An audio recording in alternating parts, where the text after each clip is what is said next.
I often find myself reflecting on winters in my childhood, when snow seemed to blanket everything in a thick, sparkling layer. Back then, it felt like every December brought snowstorms that transformed my neighborhood into a winter wonderland, perfect for building forts and having snowball fights, not to mention the days off school. Now, winters seem milder, with only a dusting here and there, leaving me longing for those days filled with sledding and snowmen.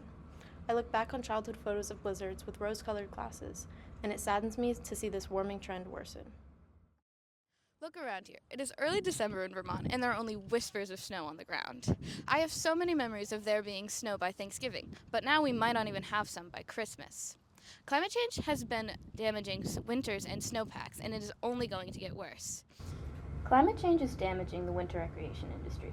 This graph from Protect Our Winters shows the projected start and end dates for their ski and snowboard season, and as you can see, it is getting smaller and smaller.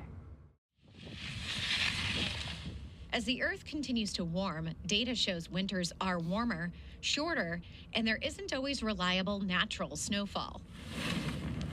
It is sad for the Northeast, that we'll have more Christmases without snow, a constrained ski season.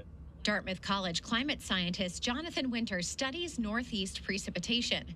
His latest research shows that within the next 80 years, we'll see a 50% decrease in snowfall. So what exactly is happening to our winters? According to a study done by Dartmouth, over the past 40 years, human-driven climate change has caused a 10 to 20% decrease in snowpack per decade. Another study, published in Science of the Total Environment, demonstrates how we now have significantly more warm winters per decade than we used to, as can be seen in this graph. The darker the red, the more frequently warm winters are occurring. These warmer winters have, on average, 50.1 centimeters less annual snowfall, a reduced maximum snowpack depth by 14.4 centimeters, and 34 more bare ground days. These changes to our winters are not as simple as every winter day being slightly warmer than the year before, though. Instead, weather patterns are becoming increasingly unpredictable, and what's called the whiplash effect is occurring. This is when the weather changes from frozen to unfrozen over very short periods of time, and this can cause extreme damage through flooding, tree damage, and electrical outages. Just last December, an extreme whiplash effect happened at my home ski resort and caused huge amounts of damage. Sunday River in Maine, you see it there, it's closed at least through tomorrow after resort officials say 5 inches of rain in a short period of time led to flash flooding there, washed snow off trails, and washed out nearby roads. Have a look at this road, which collapsed right underneath a pickup truck. It's right near the entrance. The ski resort, one of New England's largest, says snowmaking will resume once they can make repairs. Winter whiplash events like the one shown in that video can have disastrous effects for ski areas and other winter recreation resorts. Recent winters with their unpredictable weather and low snow totals have caused hardships for many of these places.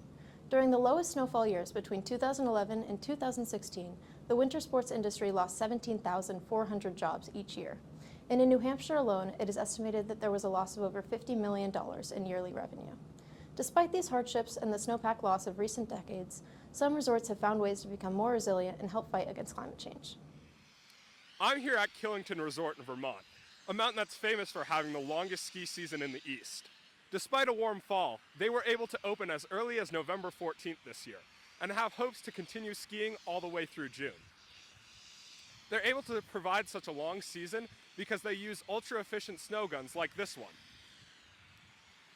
These guns are able to make snow using less than 2% the amount of compressed air used by older, higher energy guns. Killington is also an industry leader in sustainability through their clean energy generation and purchasing. All of their lifts and their peak lodge are powered through renewable energy.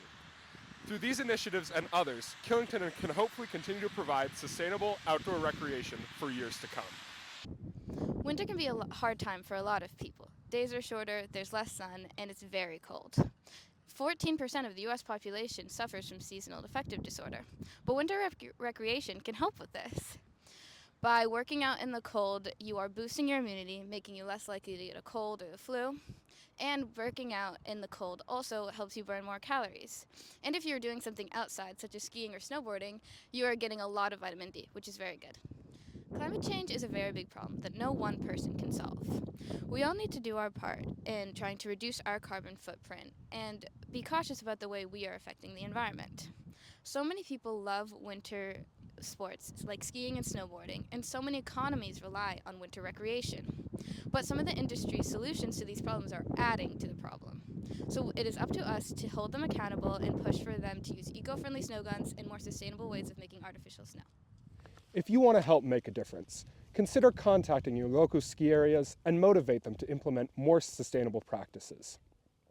You can also choose to spend your money at resorts that are leading the way in the fight against climate change.